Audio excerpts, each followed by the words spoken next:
Si vous aimez ce que vous faites, vous réussissez. Le sport automobile m'a beaucoup aidé. Il n'y en a que 20 dans le monde entier. Salut à tous, ce soir chez Mican, on reçoit un Grenoblois aux 1000 visages. Il a été pilote automobile, il a racheté l'entreprise de son père avec ses quelques économies avant de devenir président de l'école de commerce grenobloise, chef d'entreprise bien connu dans le secteur du bâtiment. C'est Pierre Streff qu'on reçoit. Pierre, santé. Santé. On trinque à quoi alors ce soir chez Mican? Au cave Mican qui nous reçoivent. Ouais, qui nous reçoivent bien. Qui nous reçoivent bien. Vous connaissez la maison? Ouais, un petit peu. Ouais, c'est vrai. C'est mon fournisseur.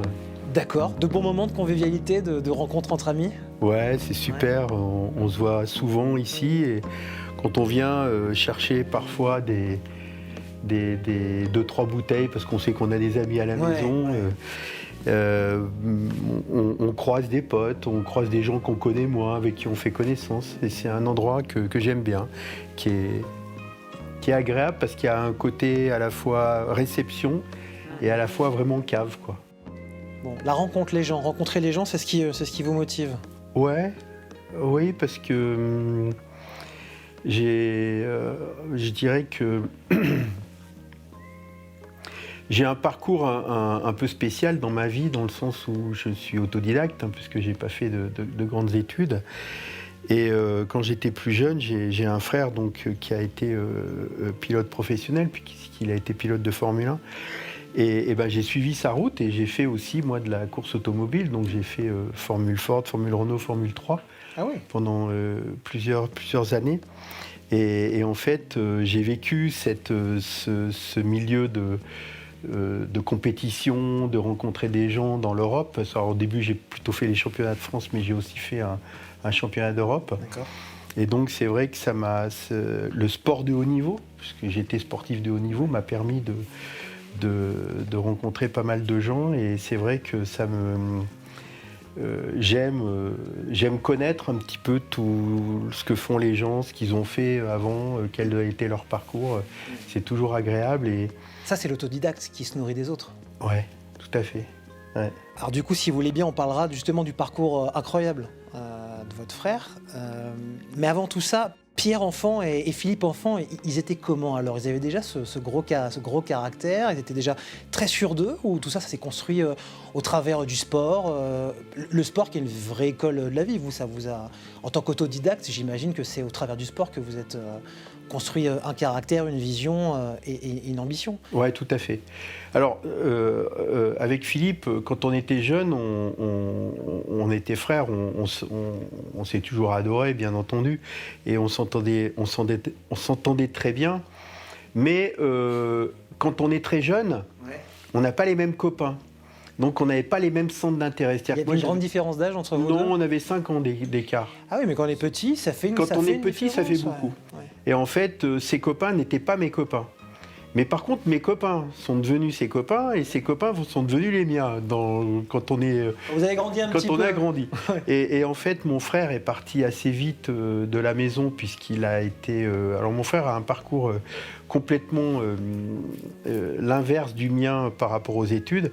C'est que mon frère était très très brillant. C'est-à-dire qu'il avait 1 ou 2 ans d'avance. D'accord. Moi, c'était l'inverse. Et il a eu son bac avec mention très bien, bac C, etc. Il a fait les arts et métiers à Aix-en-Provence et c'est pour ça qu'il est parti très vite de la maison pour aller faire des études en dehors de la région de Grenoble. Vous avez pris un peu plus votre temps. Et moi j'ai pris. Ce que je comprends. Voilà.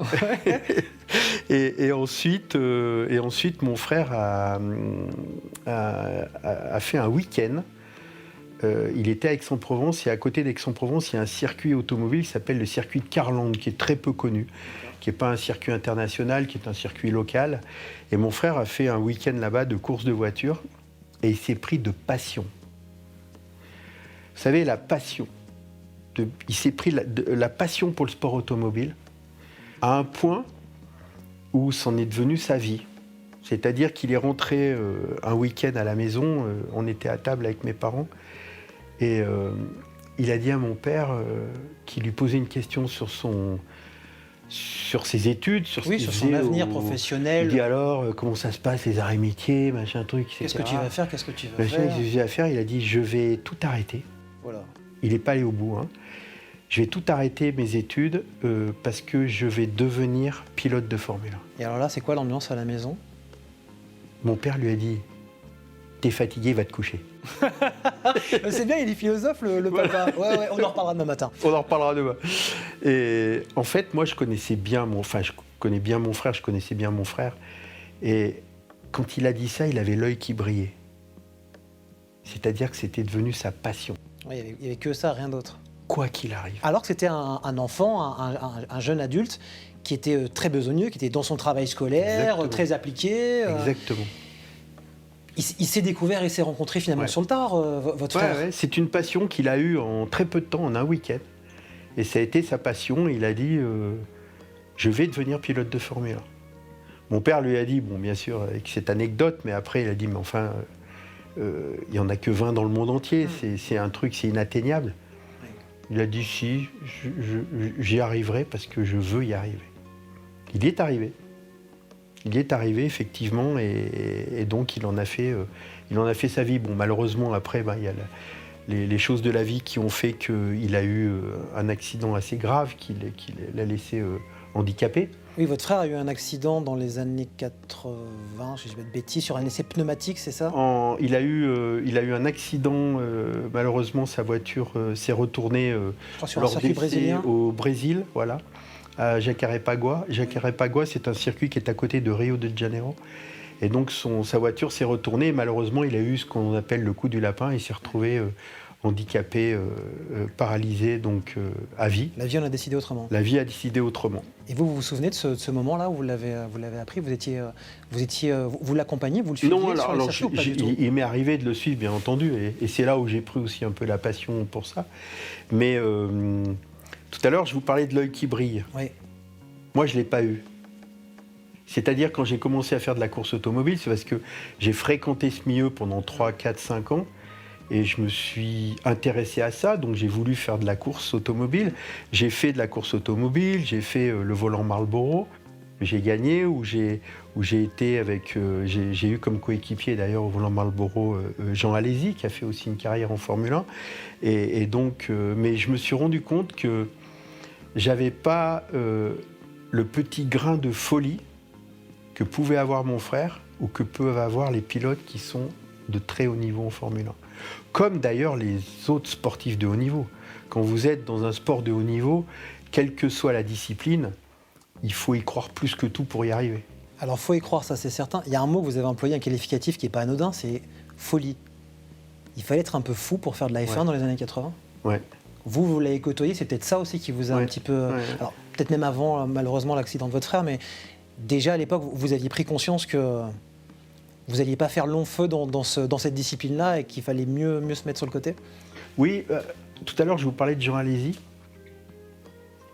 On a fait une course ensemble en Formule Ford à Rouen.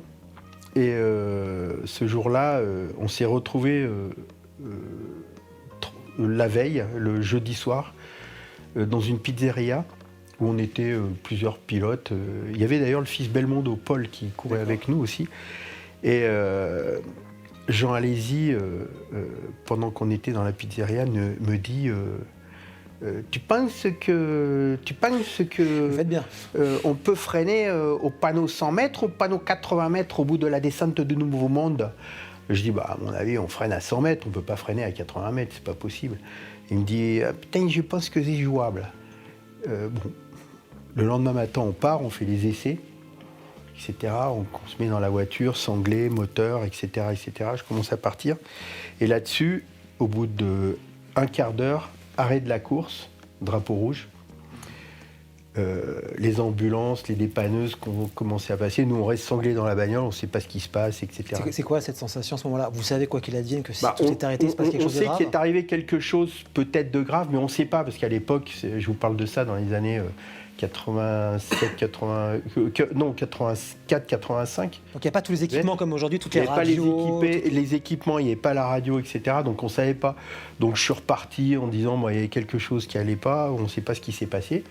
Donc les essais se finissent, au bout d'une heure et demie, on rentre au stand. Je sors de ma voiture, je dis qu'est-ce qui s'est passé? Jean a eu un accident. Il est parti à l'hôpital. Putain. la boule dans le ventre pendant toute la journée. Et le soir, je le vois arriver vers 18h. Il avait juste un bras en bandoulière. Et il arrive vers moi, enfin vers nous, et je lui dis « Ça va, Jean ?» Moi, j'avais la boule dans le ventre. Et il me fait « Ouais, j'ai freiné à 80 mètres. » C'est des frappadingues. Ce jour-là, Ouais. j'ai pris conscience que j'étais pas fait pour ça. C'était vraiment des frappadingues. Voilà, Ouais. la folie. En fait, je peux pas rentrer dans tous les détails parce que c'est une vie complète que j'ai vécue avec mon frère. Mais sur certains petits détails, la course automobile prenait le dessus sur beaucoup de choses. Beaucoup de choses de sa vie familiale. Mon frère a eu 2 enfants, etc., etc. Je dis pas que... mais normalement, quand on est père de famille, on prend une certaine conscience de la vie, où il faut faire attention, etc. Il faut être là, il faut assurer pour les enfants. La course automobile, voilà, c'était son truc, c'était sa passion. Et, la vraie dévorante. Ouais. On est dépendant. Ouais, complètement dépendant. Et donc, en ce qui me concerne, un jour, je me suis dit, les places sont chères, il faut ce petit grain de folie, je pense que je ne l'ai pas. Donc il vaut mieux que j'arrête. Donc j'ai complètement orienté ma carrière totalement différemment. Et mon papa avait une entreprise dans le BTP qui n'allait pas du tout bien, donc qui a été malheureusement liquidée. Et du coup, il y avait certains éléments qui étaient au tribunal, donc à la vente. Et j'ai racheté l'entreprise, une partie de l'entreprise de mon père, donc une quinzaine de salariés à peu près, 15-20 salariés. À la barre du tribunal, que j'ai avec de l'argent que ma grand-mère et un ami de mon père m'ont prêté. D'accord, ouais. Et puis je suis parti comme ça. Alors vous, c'est un parcours pas simple, parce que si on revient à l'enfance, on a un frère qui a des facilités scolaires, qui a un parcours tout tracé, finalement petit pas de côté, il se lance dans le sport automobile. Vous, de votre côté, vous me l'avez dit tout à l'heure, vous prenez un petit peu plus votre temps, un peu plus de retard dans le parcours scolaire. Et là, finalement, il y a peut-être une place qui a changé dans la famille. Il y a eu un regard différent de la part du père sur Pierre. Peut-être le petit Pierre qui était un petit peu... qui était sympa, mais qui... Bon, qu'est-ce qu'on va faire de Pierre ? Alors, le sport automobile m'a beaucoup aidé. Alors, le sport, en règle générale, m'a beaucoup aidé. Quel niveau ? En fait, je suis passionné de rugby aussi. Aujourd'hui, je fais partie des actionnaires du FCG. Et j'ai toujours été passionné par le rugby, même quand j'étais plus jeune. Et pourquoi le sport m'a aidé ? Parce que le jour où j'ai décidé d'arrêter la course automobile et de me lancer, parce qu'il fallait bien que je fasse quelque chose, donc la société de mon père, il y avait 2-3 petites choses qui existaient, qui n'étaient pas trop mal, même si elle avait été liquidée. Et là, j'ai dit, je vais remonter quelque chose. Et les quelques personnes qui étaient dans l'entreprise, qui étaient au chômage, quoi, enfin qui allaient partir au chômage, je suis allé les chercher et je leur ai dit, voilà, je vous propose qu'on reprenne l'entreprise ensemble. Je vais la racheter à la barre du tribunal, j'ai besoin de vous. On est comme une équipe de rugby et on a besoin d'un pilier, on a besoin d'un avant, on a besoin d'un etc., comme dans tous les sports, collectifs notamment. Et je leur ai dit aujourd'hui, il faut un patron, il se trouve que ça va être moi, parce que je vais racheter l'entreprise, mais par contre, toi, j'ai besoin de toi parce que tu as telle qualité, toi, j'ai besoin de toi pour telle qualité, toi pour la compta, toi pour le commerce, toi pour la technique, etc., etc. Et il faut qu'ensemble, on monte cette équipe et qu'on y arrive et qu'on gagne. Et cet esprit de gagne, je l'ai toujours gardé, même encore aujourd'hui. C'est-à-dire que quand vous êtes pilote automobile ou quand vous êtes tennisman, quand vous rentrez sur un court de tennis et que vous êtes face au meilleur mondial, vous ne rentrez pas sur le court en disant « je vais perdre ». Vous rentrez sur le court en disant « c'est le meilleur mondial, mais je vais le gagner ». En course, c'est pareil. Quand je mettais le casque, même si je partais 15e, dans ma tête, j'étais persuadé que j'allais gagner la course. Si vous n'avez pas cet esprit-là, vous n'y arrivez jamais. Et donc, dans l'entreprise, c'est pareil. C'est-à-dire que quand on démarre des choses, quand on va traiter des chantiers, quand on va exécuter avec les compagnons, etc., il faut qu'on gagne, il faut que le chantier soit rentable, il faut que le chantier soit réussi, il faut que le client soit content, que les fournisseurs aussi, tout le monde. Et ça fait partie, c'est comme le sport de haut niveau, c'est comme la course automobile ou autre. Il Il faut gagner, il faut y arriver. Vous m'avez dit, il a bien fallu que je fasse quelque chose de ma vie, et l'entreprise de mon père a été une opportunité de me réaliser. Mais finalement, c'était coach d'un club sportif que vous auriez dû être président d'un club sportif. C'est pas... Maintenant, c'est trop tard, hein, c'est pas la peine de m'appeler. Non, mais c'était ça votre truc réellement.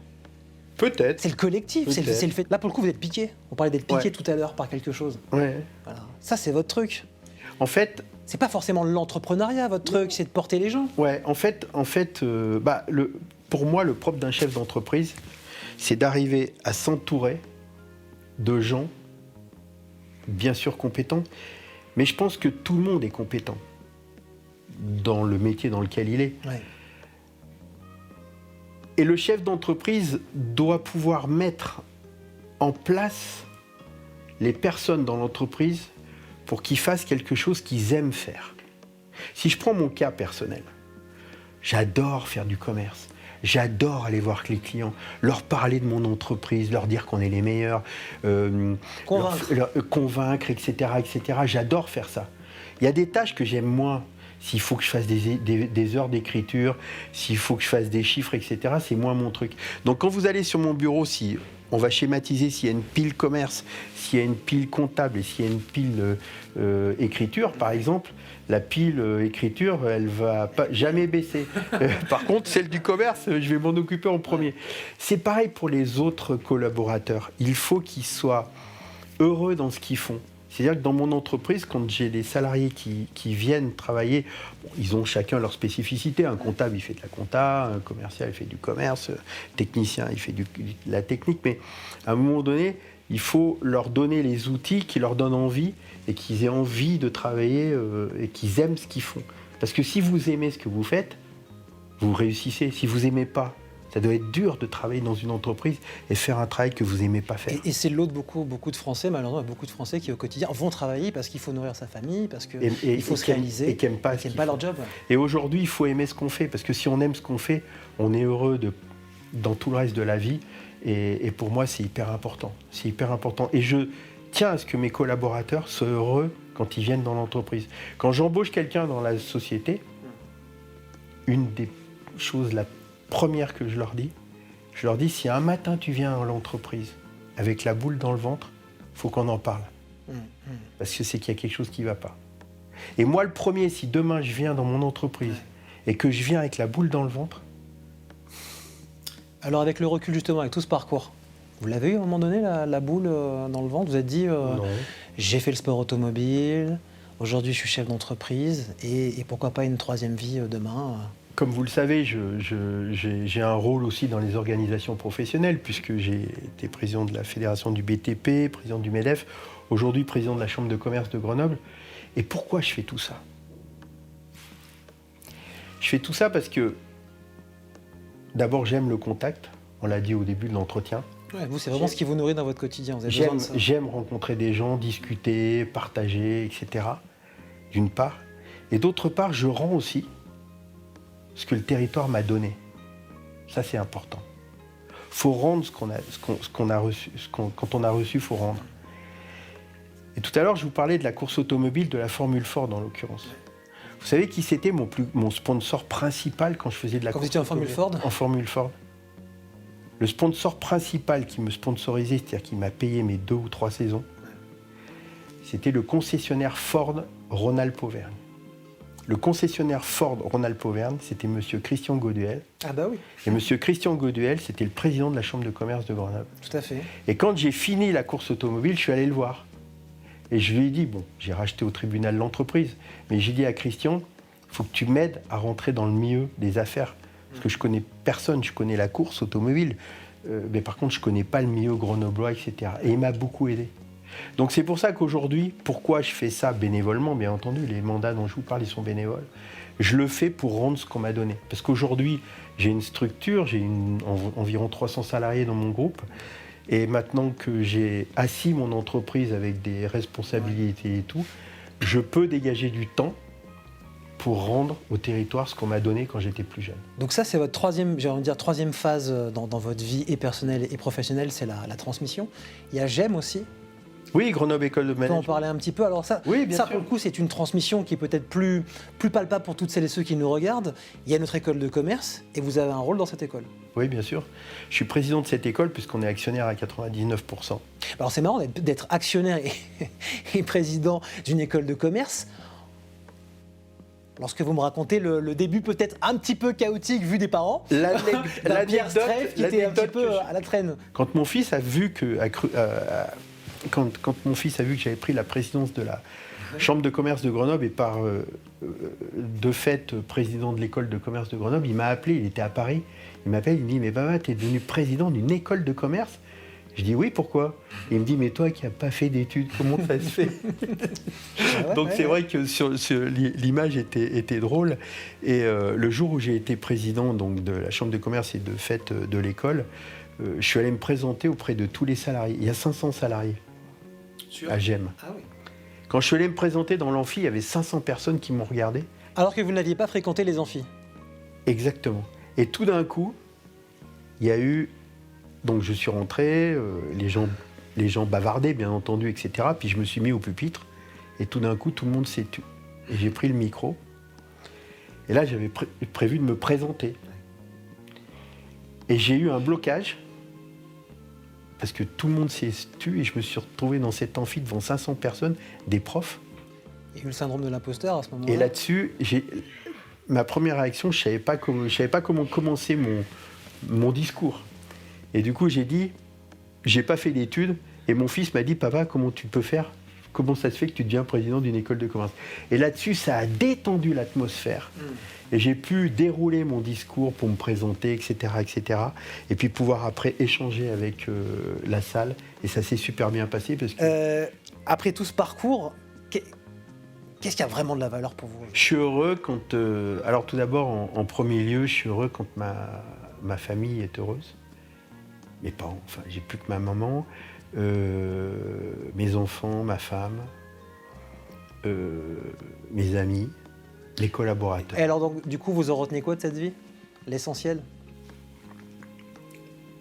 D'abord, je ne regrette rien. De tout ce que j'ai fait, je suis content de l'avoir fait. Il y a eu des moments faciles, des moments moins faciles, hein, plus difficiles, comme tout le monde. Mais j'ai toujours fait en sorte que...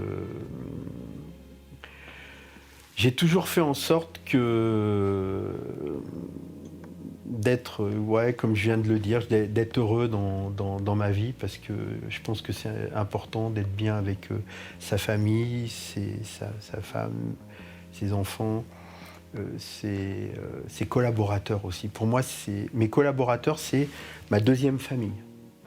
C'est grâce à eux, c'est avec eux que je passe le plus de temps. On se nourrit, on s'enrichit, parce qu'il y a toujours des choses bien que les autres personnes, etc. Il y a toujours des choses à apprendre. C'est le but de chez Mican. Merci Pierre d'être venu nous rendre visite ce soir.